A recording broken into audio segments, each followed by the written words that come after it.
Right, here we go. Welcome, as I run to a lawnmower, to today's episode of the Australian Lawn and Garden Podcast. We're in your green. We are. On our mowers. What a cool podcast setup for lawns. It's not bad, eh? Nice little backdrop.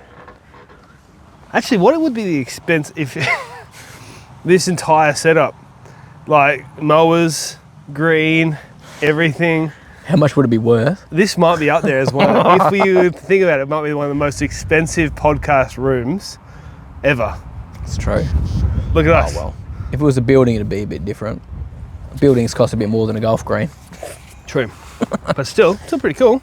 So I've been travelling and we've come back to Orange. We've been here once before. Come through Orange on the way back to Perth. Been hanging out for a week.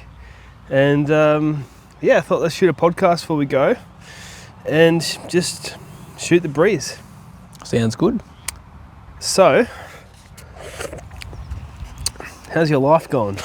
It's going well, mate. What a great start. Just ticking along. Spring's coming up. Think people are getting excited about grass.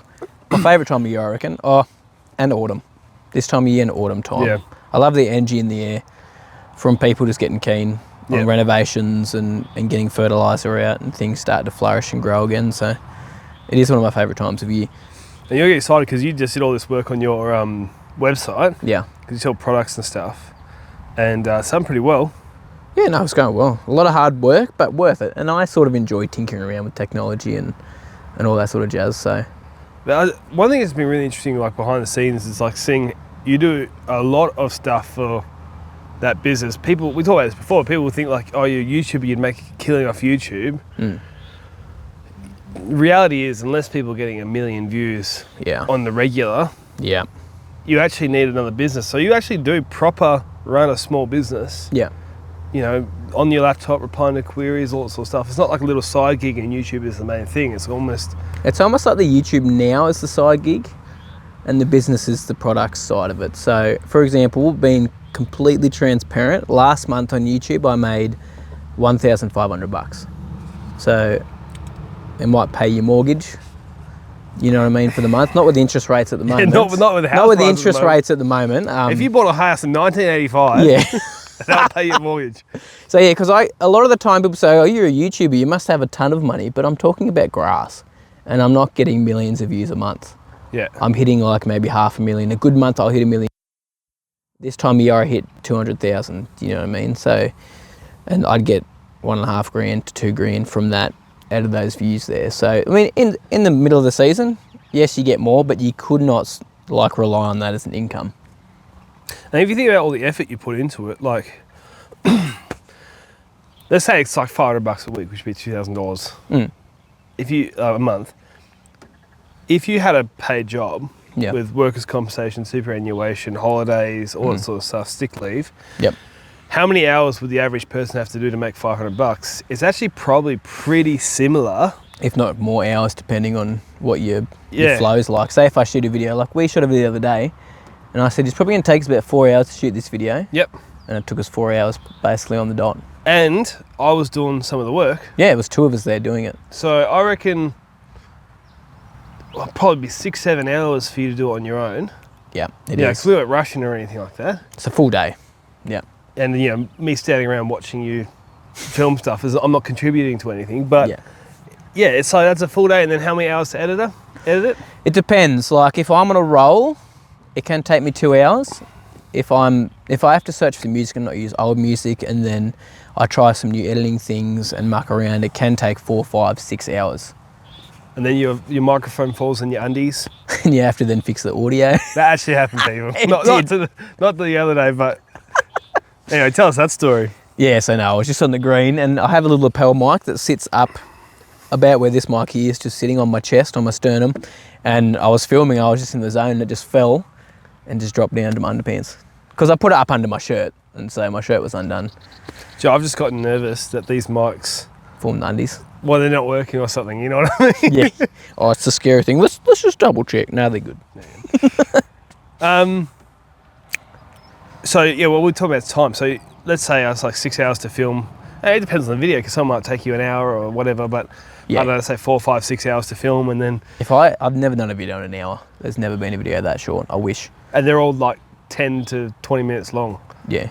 Oh, yeah, 10, 20 minutes long, yeah. Oh, yeah, like as in, so people be like, oh, you can film a 10-minute video in an hour easy. Yeah, that's what people think. But you don't see the behind the scenes where I run back to the shed and get something out of it, run back down, then I go over there, and then you move the camera 20 times, and then you sometimes got to stop and think about what you're going to say next. Normally it's pretty good now that I've done about, I think I've done 550 videos on YouTube. So it flows pretty easily now, but when I first started, like a video like today would have taken me over a day, I think.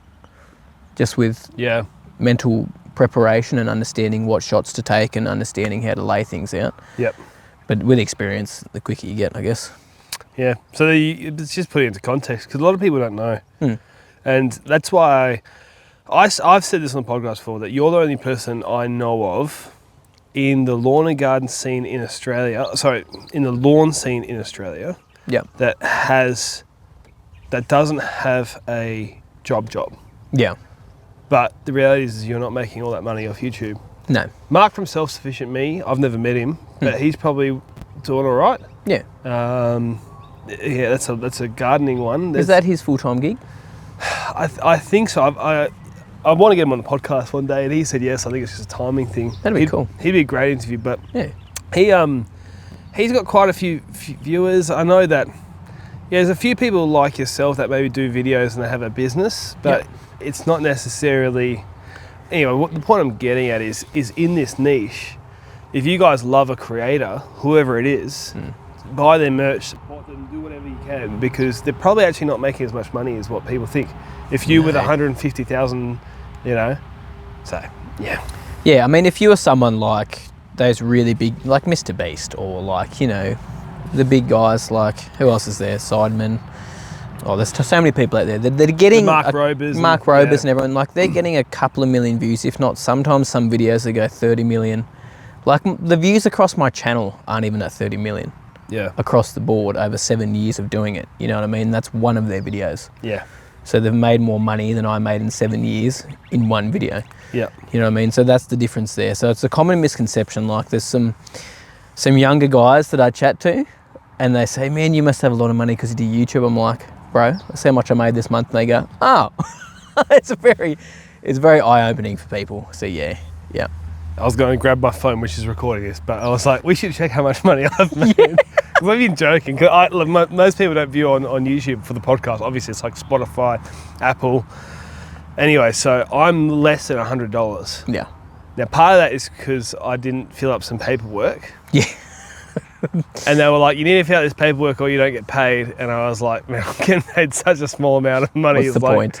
Eventually, I filled it out, but I might be at 100. That's also, I should check. I might be at $100. Have you hit it? I don't know. I haven't checked. Oh, your phone's over there. No, you can't. We're filming with it. It took me, I think, to get my first $100, it was nearly 18 months. That's about... So you've done it pretty much the same sort of time. Yeah. Yeah. But, yeah, I think when you started, I think it was much harder to do this sort of stuff because there wasn't really any other lawn YouTubers there was American ones, but... I think Lawn Porn was doing it before me. True, yeah. I'm pretty sure he was, yeah.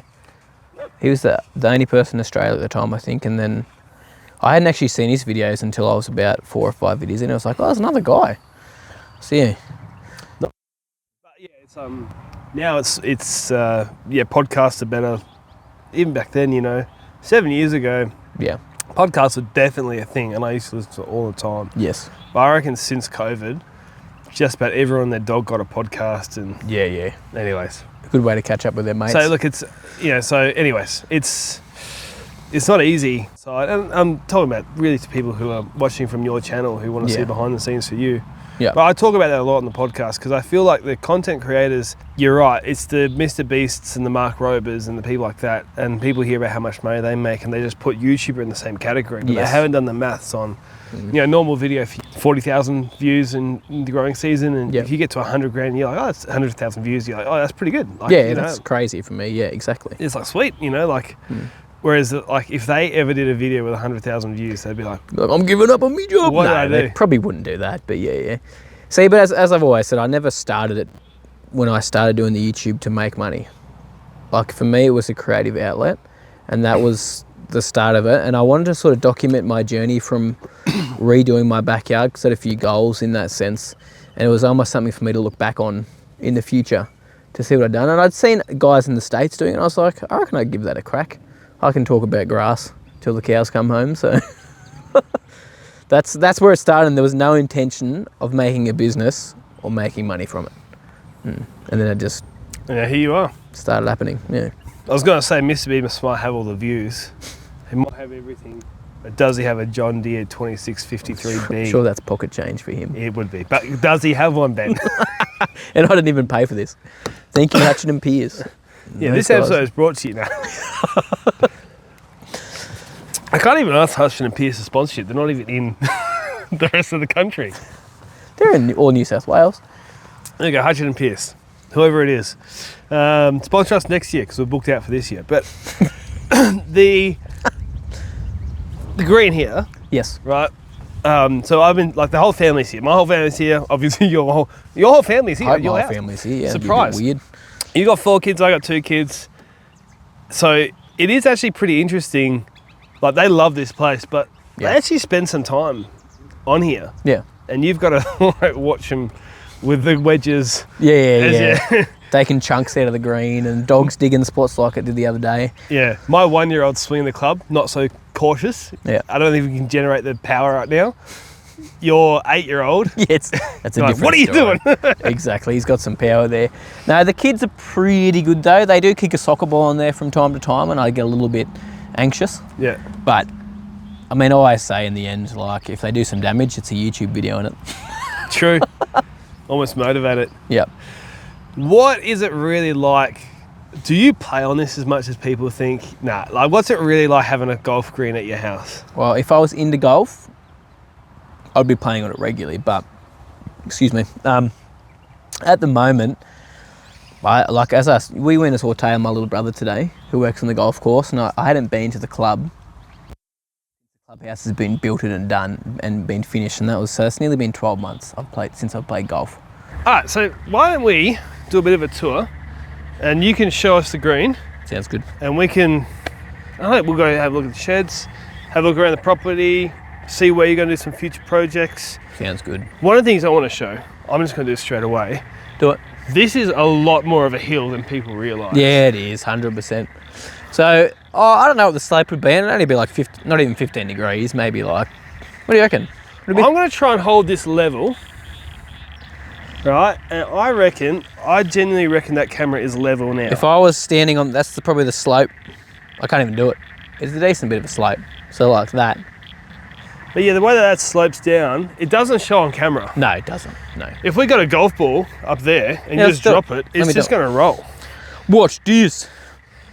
And I guess it's like, I don't know if you care or not, but a few people who've come here have been like, yeah. Everyone's surprised. I think the green's dead flat, and then it's got undulations all over it. So if I drop it here, for example, it just goes.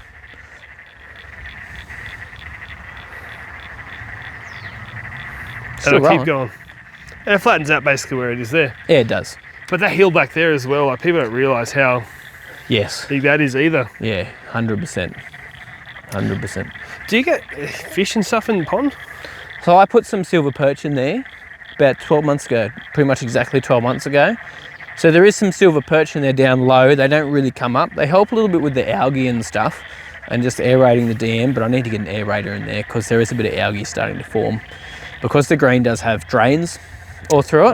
So I've got about 100, I think it's about 100 metres of ag coil underneath this in herringbone patterns, which all drains. There's a point over there, and there's a point just here where there's some rocks and stuff surrounding it. So sometimes if we get a heavier downpour and I put some fertiliser out, a lot of the nutrients can leach through and go out through the drains into the dam. So it's normally the phosphorus that causes the algae blooms. So you kind of need a few more fish, but I also think that if you didn't hit so many golf balls in there and make it a safer environment for them to be in, they'd probably survive. I think they're alive. I think they are. Right, so here's a shed. Yeah. Oh, it's not that messy, really. Oh, I've seen way worse. It's not that bad. It's messy from my standards. I don't like it being too messy. Why don't you show us all the tools? Sounds good. What do you look at? Well, let's do a bit of a tour. Chainsaw. Show me the geo trencher. That's cool. Sorry? That little trencher thing there. Oh, this is great. Yes. So a dude actually sent me this as a demo, and I liked it so much I bought it. Oh, really? Yeah, so I bought that. Because that came when I was here. Yeah, so he just loaned it to me to show on camera, and I was like, I'm going to use that for some jobs. When I do the irrigation out the front lawn, I'm actually use that to do the irrigation out there. And my father-in-law's used it a few times, brother-in-law. So I thought I'd purchase it. So it's a trench digger. It's called a geo trencher. So these are like massive. It's like a massive chainsaw, but these dig. Yeah. Very thin. Yes. Pipe, trenches. basically. Yeah. So you get like a 25 mil irrigation pipe with it.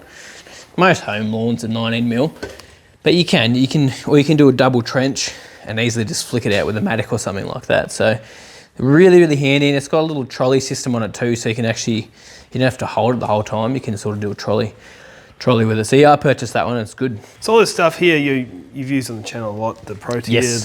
So the Pro Tier, I use this for a scarifier mostly. So it's got the big blades on it here. So I'm not a groomer. Oh, that's got the grooming reel in it. Sorry, it has got the grooming reel in it. Well, but the power on this thing's so like it's quite a nice chunky machine that you can set it quite deep. Yep. And it takes a ton of material out. So I actually prefer using that over the scarifying attachment in there, just because it works just as well, and I can use it for both just by changing the height on them. Well, Bush Ranger, who did this mower, yes, the business that was importing the Pro Tiers before went bust, and they're doing it now. So yeah, I don't think they were available for a while there, but they are again now. They're available again now. Yes, correct. So they're all through Bush Ranger. So I've heard. So I've heard too. I've actually seen, because a video coming out soon will be a tour of Bush Ranger's nice headquarters. There you go. Steel stuff. Okay, tell us about the BA pump sprayer. Oh mate, seriously, this thing is the bee's knees. So this is a walk behind sprayer. It's not self-propelled or anything, but it's a little speed on here, so you can tell what speed you're going at. But I can get over the green in like a minute and a half, as opposed to probably like 10, 15 minutes walking over in two directions. Because these arms come out. These arms come out. For those, who it's about new to this machine. About 2 meters in width. Yeah. Once you chuck them both out. So super, super handy. And it's not actually that heavy, even when it's full of 70 litres of water. So really, really good. My brother at the Bowling Green bought one after he saw me using it on video, and he loves it. He loves doing applications now. I think Daniel from BA Pumps, he told me on the podcast that, I don't know if he said on the podcast or not, but he was wanting to make a smaller version. Yes. I don't know if it's out yet. He's made a prototype. But I don't think he mind us saying that, because he's been wanting to make one for ages. Because these are really expensive. That they kind of put it out of the price. And 75 litres is way more than most people would need. Yeah, see, when I do the green, I only use the green by itself. I use 29 litres. Yeah, so these are really for professionals doing, like, say, bowling greens in large areas. So I think you try and make a smaller one, puts in the price point of really keen enthusiasts. Well, I know even at one of the golf courses, they have 8 of them to do their greens with. Whoa! Yeah, so they use them on their greens instead. I can't remember what course it is. It's one of the high prestige ones, though. Yeah. They use them on their greens instead of using tractor mounted units, or even on the back of a gator or something like that. Do you know what they cost again? I remember. I can't remember off the top of my head there. It's thousands though. Yeah, maybe like 6 or 8 or something. Don't quote me on that, because go contact BA Pumps. Contact I'm just trying to give context for people, like, because a lot of people have seen the stuff and they don't know. But this is just what goes into this kind of stuff. It is. We did this guy, so he's in the video. Yep. But this is a roller. True Turf roller. These things are awesome. Great at, as you know, removing the dew. Can help with the disease pressure with removing the dew. You can also reduce your cutting frequency when you're using these as well, because you still keep the same speeds on your green, even though you're not cutting every single day. So you cut one day, roll the next day. You get a pretty uniform speed. People also actually can bring their higher cut up a little bit as well when they start using rollers, because you can get the same speed at a higher cut. And you can imagine with the golf green, the higher you mow, the less likely you get disease, less water you use, the root system's going to get a little bit deeper. So that's the whole thought process behind these, and why people tend to use them. And I mean, these are at Augusta and most golf courses. These guys are endorsed by PGA Tour, so, and they're Australian made too, Australian company. Nice. Sweet. So then let's go to you've got, I mean, all the Hutchin and Pierce gear, or the John Deere stuff. For those who don't know, I don't know if we touched on it before, but Yes. because we did have some technical issues, but Hutchin and Pierce have been major sponsors of you guys. Yeah. Yeah. There we go. They don't even sponsor me, but just give them the shout out. So all this stuff is on consignment from them, I guess. You get to use it and they own it, but they've been awesome. So that TTI sprayer, Yes. another Australian business there. Yep.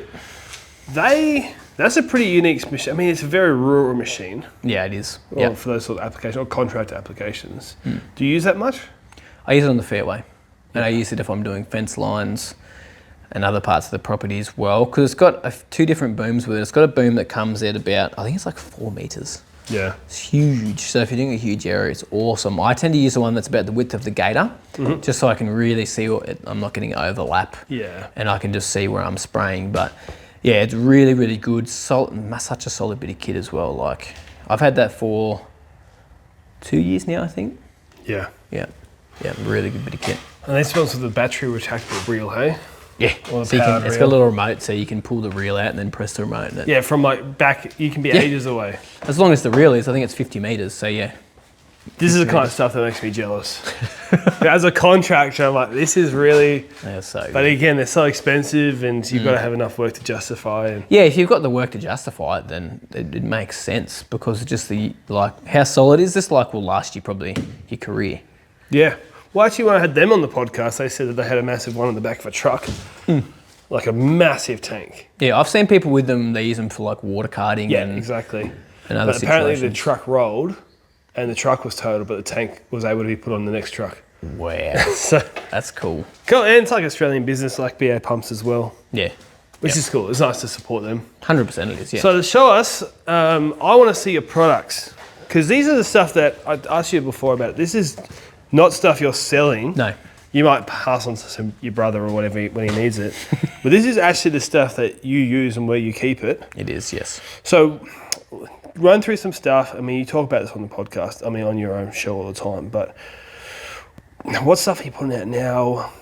Really quickly. What's Like the this stuff time of year? Yeah, your favourite stuff. Yeah, so this time of year, putting out pre-emergence to prevent weeds for the springtime. I got a lot of paspalum down on my property, so Barricade and Spartan as well, pre-emergence. If you've never looked into them, look into them, because they prevent weeds for up to 6 months. So you apply it this time of year, August, September, and then again in February and March, and it tends to stop poa, wintergrass, paspalum, crowsfoot, all those nasty grassy weeds that you get. That's what I use this time of year. I also use a Celiprin, which just prevents grubs, super environmentally friendly as well. So it's not going to harm the bees. That's a question I always used to get all the time, is I'm not using it because it's going to harm the bees. And then Celiprin came out, super safe stuff. Nice. But yeah, the rest of the stuff's just my fertilizer range. And a lot of what I use nowadays is mostly organics. So this is the range here with Brilliance, Vitalise, Nourish and the Roots. All the products that have the Lawn Organic sign, Yes, they're genuinely organic products. Yeah. Or certified organic, I should say. exactly. And I exclusively sell the 5 litre sizes of these products themselves. So yeah, they're good products. The change in these to what I used to have back in the day is a lot lower nitrogen, but you get more out of them because of the microbes in there, which can feed on what's existing in your soil. So that's the whole thought behind these. And they're going to build not only your top growth and focus on just the leaf, but also your soil as well. So that's the main reason I've switched to these, and I really, really like them. So they're good. I do have the fertilizers that do give you the quick green up and the quick boost, like Enhance, Pronto, and a couple of other products as well. They're synthetic fertilizers. Yeah, they're synthetics instead of organics. So you're more pushing more nitrogen and upfront sources. Yeah. And one more thing, tell us about the Easy Flow, because you used to use it at your other property, which is like a residential, normal house size. Yeah. You still rate those things? Yeah, they're awesome. They're really, really good. I wouldn't put liquid iron in them, and I probably wouldn't even put fertilizers in them. I used it more for the soil, so like wetting agents and kelps. That's what I use it for. Have you ever thought about, because that would be obviously way too small for this, but those types of systems could be used in places like this. Yeah. Have you thought about installing it, or? Yeah, I've thought about putting in, it's like a Venturi system, I think they call it. So it sucks, while you're irrigating, it sucks some of the nutrients out in the tank, out onto the course. So I've thought about doing that for wetting agent every time that I irrigate. Some wetting agent goes out, and that saves you putting an application out. I could fill the tanks with some wetting agent, to be honest. True. I could do that, and just because I know that when I do a big water on the green, I probably use half a tank. So if I timed it to have half a tank in there, when I went to do it, I could chuck the wetting agent I need in there, and then it would go. You'd be fine, yeah. But not many people can do it because they don't water from a tank. Exactly. Because your bore, low yield, fills the tank, and then your pressure really comes from the tank. Exactly. But I enjoy putting product applications out anyway, so it's not a big need to get something like an easy flow. It's more for people that don't have the time, I guess. So this is the back of the property. Yeah. You don't show it too much because I guess, like we talked about, it's not manicured. Like you don't have the effort to. No. What people will be interested to know is you actually robot mow this run. Yeah. There she is. So I haven't mowed this with a mower since that robot mower's been installed, which was, it's like a year and a half ago. Right. A very long time ago. I mean, I didn't run it for it hasn't been running since you've been here at all. And this time of year it doesn't really grow, so I think it's only run 5 times over the whole of winter, but it still looks pretty tidy. But you rate them, hey? I do. I actually really, really like them. I thought I'd be against them. But I decided I'd trial one with Husqvarna. And as soon as I got it, I was like, why have I not got this earlier? Especially on the property. Like if I was in town and I had my lawn in town, I wouldn't have even thought about it because I enjoy mowing. But it's hard for me to get out here and mow once a week, whereas that thing's mowing every day. Yeah. And look, it's horses for courses because everything has its place, I guess. Yeah, but it does look good. It does, and I mean, there was a lot more weeds here before it was doing it. I mean, I haven't run it over winter much, so there's some more clover coming back through. But the regular mowing actually does help suppress the weeds in the long run as well. So it really, really has. And a lot of the kiku's crept sideways because it's been maintained. When you're regularly mowing kike and cooch and stuff like that, it will naturally start to spread. Yeah. So it's almost like, I mean, it's not that the kike has a brain, but there's a certain level of intelligence where the kike's like, well, if I keep getting cut when I grow up, it'll go sideways. Exactly. It's like how trees, I can't go up, I've got to go that way. You got trees next to each other, they won't grow into each other because they're going to where the light is. Yep. Now, a friend of mine reckons though that robot mowers are just as good as cylinder mowers, quality cut and everything. What's your thoughts? I disagree. But only because I think it'd be a misconception because the robot mower is mowing so often. You know what I mean? So over time it's going to look better. If you were using a cylinder mower daily, cylinder mower is going to smash it. Especially if you're keeping your cylinder mower sharp. If you're not keeping your cylinder mower sharp and you don't know how to sharpen it and it's blunt, then of course the robot mower is going to look better. I found as well, like, what do you think about sometimes these people kind of overpromise and underdeliver because they might say, look, you're mulch mowing, which means you're putting some nutrients back into the soil. Yeah. But are you really putting that much in? Is it really comparable to stop fertilizing? No, it's a small percentage. It is a very small percentage. So I think there's been studies done on it. It's like 15 to 20%. And that's if you're of like your, well, it's 15 to 20% of your total nitrogen for the year it's putting back in, but that's if you are feeding your lawn as well. And it depends on the soil you've got. But I mean, just mow with the catches off on your cylinder mower if you want to get that impact. So really, if you've got a really healthy lawn and you don't need that much nutrients, it's beneficial. Yeah, it's probably true that you probably don't need to fertilise. Yeah. But if you have a rubbish quality soil, you're not going to reduce your fertilising needs to zero. Yeah. Just through having a robot mower. Yeah, exactly. And I mean, still that's 15% of the needs of your nitrogen for the whole year as well. If you want that nice, healthy looking lawn, do you know what I mean? That's not going to be flushed of chlorophyll and it's going to be, not looking the best. So another thing as well is people talk about how robot mowers, you can clearly see weeds here. Now, from what you've told me, the weeds are better than what they used to be. Yeah, 100%. And people advertise that, and it is true. But is it going to reduce them to zero? Probably not. Obviously not. No, especially if they're mature. It's not like you're going to see an overnight fix. You'll see it start to reduce, but it's probably never going to completely get rid of it. Because people have clover lawns. Yeah. Like you could regularly mow that, and it's just going to adapt over time as well.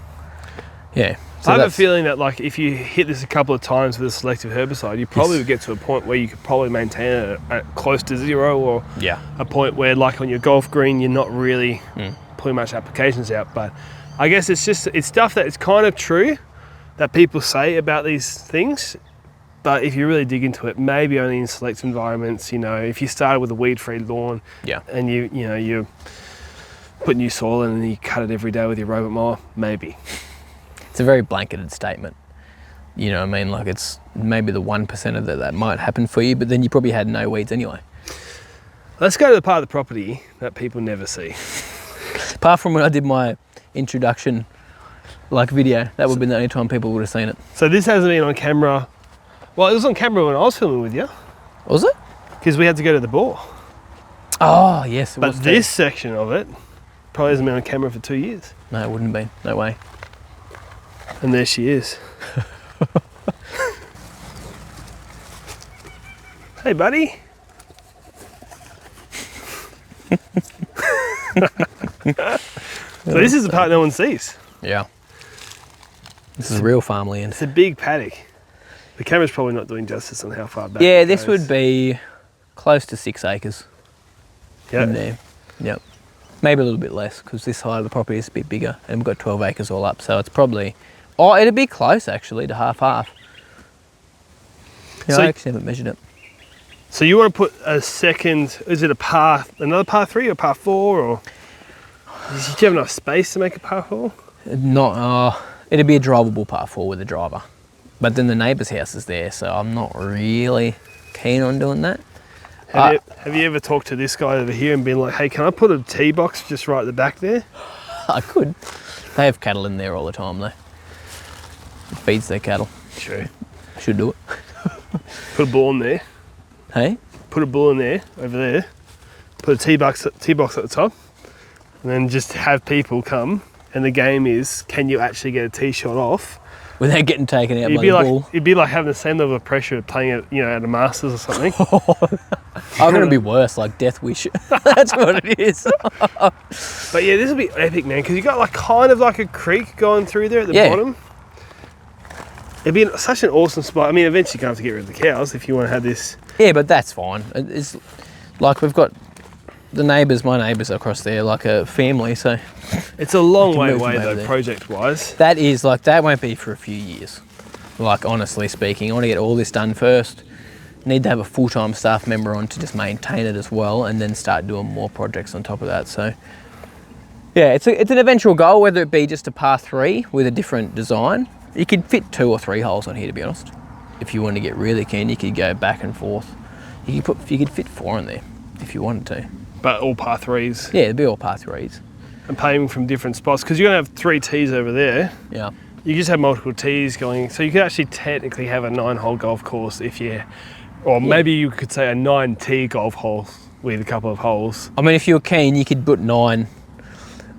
You could squeeze 9 that direction, back and forth. The skinniest fairways you've ever. Put a few trees in between. It would actually be kind of cool. Like literal pencil pines. Yeah. That's the only space you've got. There's a wall of pencil pines. Have you named the cows? Yeah, Scotch fillet, rump. Well, I think technically they're steers, so I'm not sure they'd taste that good. Not going to eat them, no. And then, okay, this is the back part. We'll finish up over here. Because this is coming back to where the Kaikuyu is over there that people see. Yes. But you have like a full section down here. You haven't really shown much of this. No, it's a mess. That's why I haven't shown it. That's the main reason. Taylor's going to be on this first thing next week when he's starting, right? Pick up the leaves, man. Because your brother is coming out to help. Yeah, he starts next week. Which will be sick. Yeah. More content. Exactly. How many videos are you thinking of doing now? Up to 3 a week. I'm doing 1 a week at the moment. In the warmer season, I get to 2, but I love to consistently do 3 year round, like without any slow seasons. Yeah. Yeah. And you're wanting to change them up as well. Yeah. So I want to probably do like 1 vlog style video, 1 sort of more how-to video.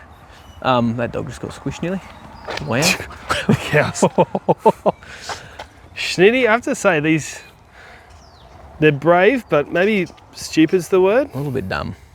Yeah.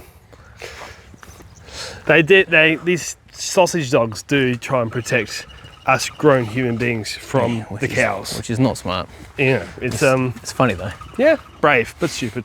Anyway, you want to change the content up, so you're doing... So I want to do one project video, so a project that I'm working on a week. Then I want to do one just like, sort of what the videos I do now, like on the golf green or you know, just showing what's going on for the week, maintenance sort of stuff. And then I want to do like a quick tip Tuesday sort of video or something along those lines. Just found a little parrot in there. Rosella. We have lots of birds on this property. So we get lots of king parrots and a bit of everything. Here, cockatoos, galahs, kingfishers. No, not kingfishers. What are they called? Kookaburras. Yeah. Yeah. Well, the same family. Yeah. But yeah, so you want to do that sort of stuff. I think it'd be awesome. As a fan of the channel. Oh, thanks, mate. We're back at the green. Yeah. Beautiful trees in flower. It is a beautiful time of year. And like, very blessed with this property. Like it is a very nice property. And once all the trees are trimmed up and we've got some garden beds in, I think it would look like you could almost host a few events here. Do you want to do some in the future? Yeah, I'd love to do some event. How do you get to these events? Pay me $1 million. No. I don't know. I haven't. Will do. Whoa. No, it wouldn't be much. It'd just be a ticketed price to cover the event with some sponsors and that kind of thing. But I haven't figured out the logistics yet. But once the golf course is done, that's when I want to do something. Well, I reckon that might be a good place to finish. Thanks for doing a tour. All right, mate. Backward handshake. Yep. And if you guys want to support the channels, you can go to lawntips.net. Yeah. And check out your stuff. And if you're wanting to start a small business, or you are in a small business and you need some help on the business side, we create the Aussie Green Biz Mastery course. Jump on that. More information in the description. We'll see you in the next episode.